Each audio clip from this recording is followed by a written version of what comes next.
Hello, friends, and welcome to the next episode in the Get Healthy Makeover series. I'm Linda Curry, and today I would like to talk to you about meal prepping. I'm going to give you some tips and tricks to make things seamless and easy in the kitchen, as I know many of us are busy and we're trying to make more time for mindfulness activities and exercise and all these other great healthy things. But I also want you to nourish your relationship with your kitchen. And I've talked about it in a previous episode, but if you can walk into your kitchen and center yourself, maybe close your eyes and take a few deep breaths to get yourself grounded and ready to be mindful with your kitchen prep. I think that you can really start to appreciate your time there, working with the food and eating the food. And if you're like me, you will start to really enjoy being in the kitchen again because you are making nourishing, life-giving food for you and your family.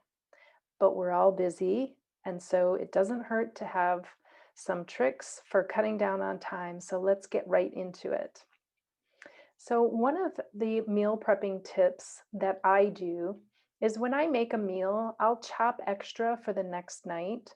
So if you're chopping celery and carrots and some other vegetables, maybe chop some extra for something that you might make the next day. You can also freeze that extra vegetables and add it to soups later. So keep that in mind, especially if your vegetables are starting to get to the end of their freshness and you want to maybe just freeze it quickly so that you can stop that progression and add it to a soup later. Also, when I'm using the oven, if I'm going to heat up the whole oven, I am going to throw in some extra potatoes or sweet potatoes or something, and then maybe add that to breakfast or lunch the next day. I also like to cook more grains that I'm going to eat in any one meal so that you can just use the leftovers in a soup the next day, perhaps. Another thing that I love to have in my freezer are frozen vegetables, and my favorites are peas and green beans because they do really well frozen. Some frozen vegetables don't do very well when you cook them. They get a little soggy, and those might be like Brussels sprouts, maybe even broccoli. It doesn't have that crispness to it after you cook it because it has some water element to it once you thaw that out. So peas and green beans are great options. Also consider blender soups and smoothies for quick meals to go. There are things that you can also prep ahead of time, like hummus, making it for the week, or a pate, for example. I love an almond pate. I have some of these recipes on my website.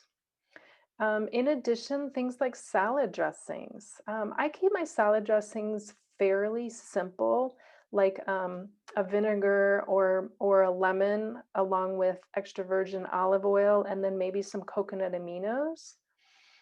Sometimes I might add some mustard or some miso paste, but in any regard, you can make this ahead of time and just keep it on your counter for salads all week long. I love to pre-make my almond milk or another type of nut milk for the week.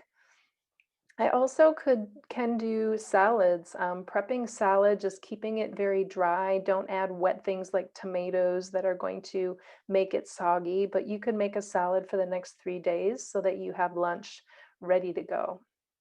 And then when I do enjoy a sweet treat, I might make a pan of my black bean brownies or some kind of a date nut bar.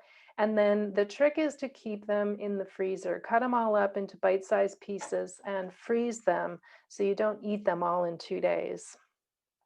I also like to keep a grocery list on my refrigerator so that I'm more efficient when I go grocery shopping.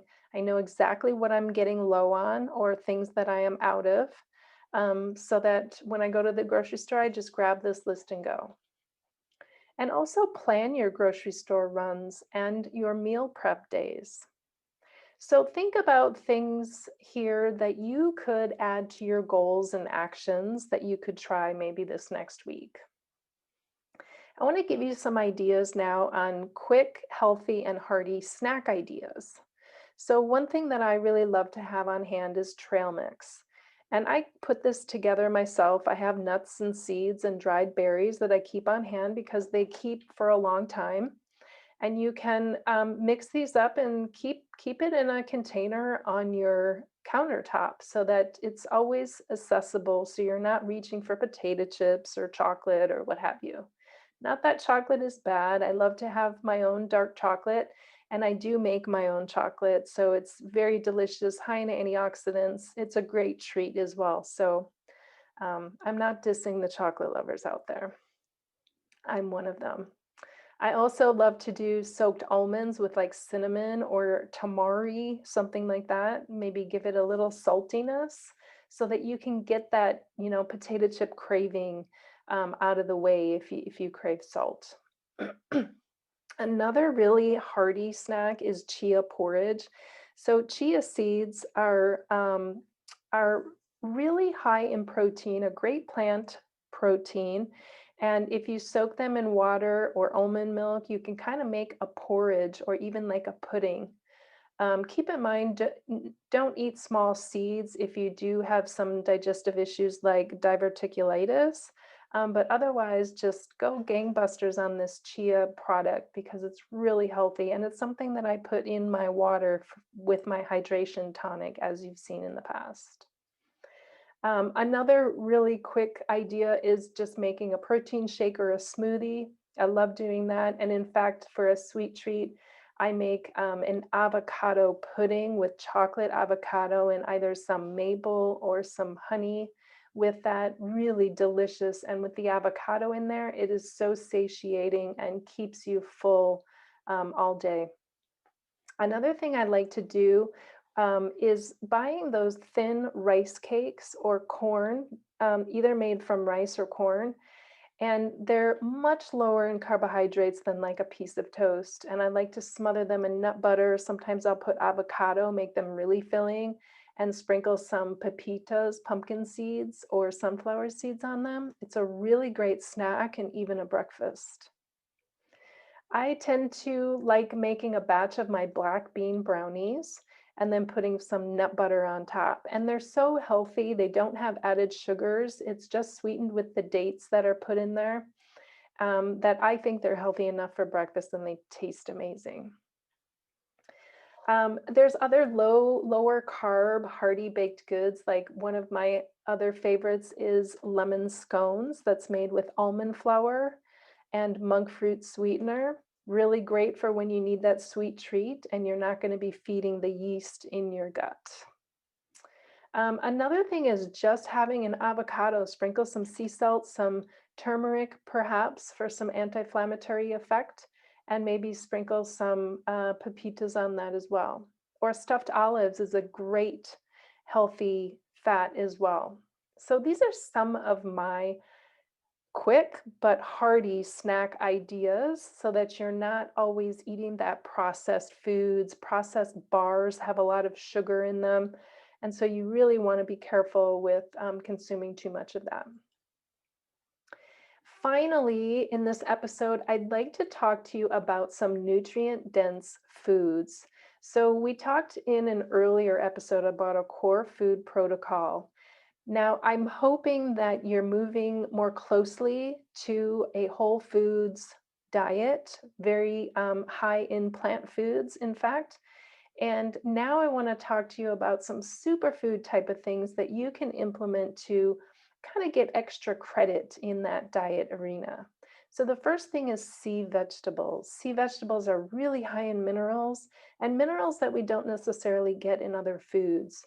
So when I say sea vegetables, I'm talking about kelp or nori or wakame or dulse. And you can get these in a dried form in a shaker that you can sprinkle on your food.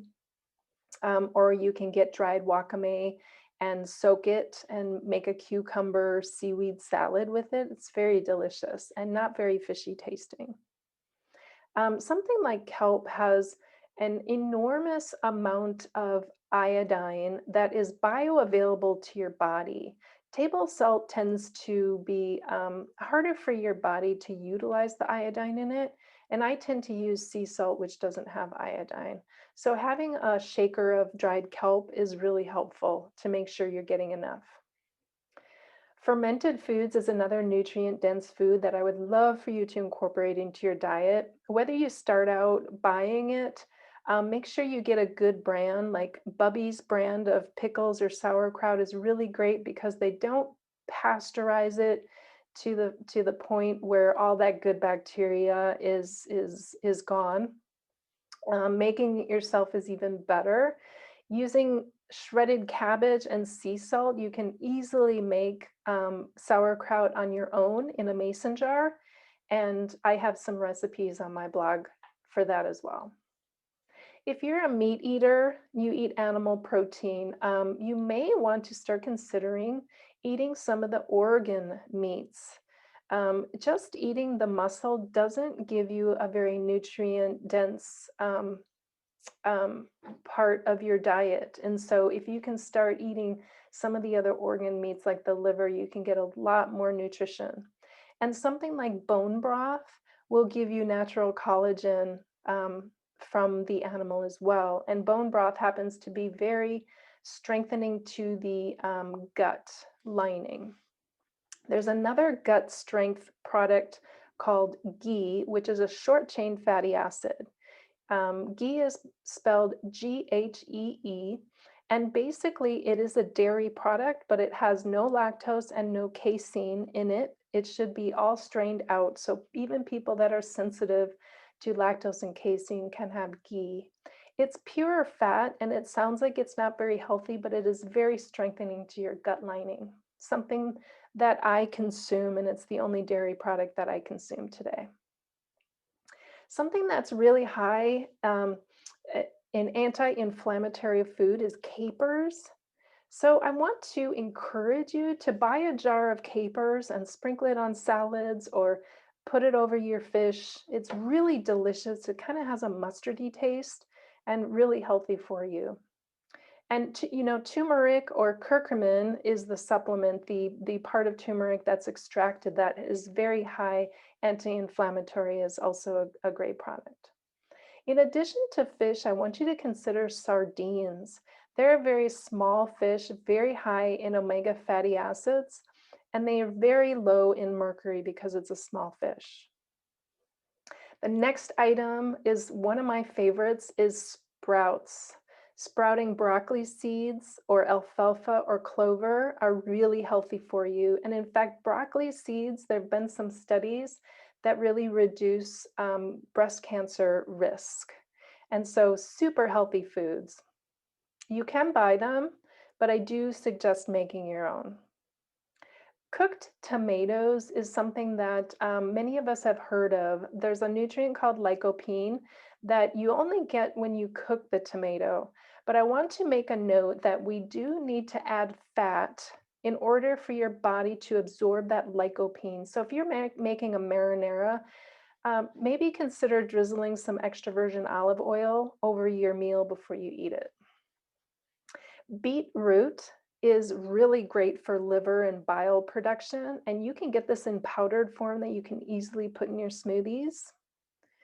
And then we've all heard the antioxidant effects of green tea. I also want you to consider white tea and red tea. Red tea doesn't have any caffeine. Sometimes it's referred to as rooibos. And then white tea has a little bit of caffeine, and then green tea has a little bit more. So you may want to consider swapping out some of your coffee days with green tea and see how you do. Eating mushrooms is also a nutrient-dense food. And I'm talking about any kind of mushroom, but I want you to also consider some of the more rare mushrooms like maitake, shiitake, and reishi mushroom. You can even get a reishi tea that you can drink. But some of these other mushrooms are really great. Mushrooms in general are very high in prebiotics, which is the food for your good bacteria. And it's a certain type of prebiotic that we don't find in other vegetables. So I want you to try to incorporate more mushrooms into your diet. And lastly, using fresh herbs, whether you grow your own or not. Very easy to grow your own in your home or outside in a pot, but really healthy when we start using fresh herbs.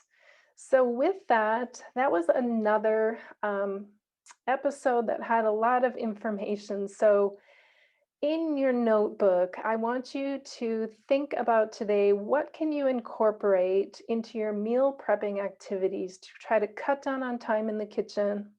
Maybe for you, it's bringing more mindfulness into the kitchen, maybe getting to appreciate being in there more. Decide when you're going to grocery shop and when you're going to meal prep. What time saving tips can you incorporate? What recipes would you like to try? Maybe you set a goal that you try a new recipe every week.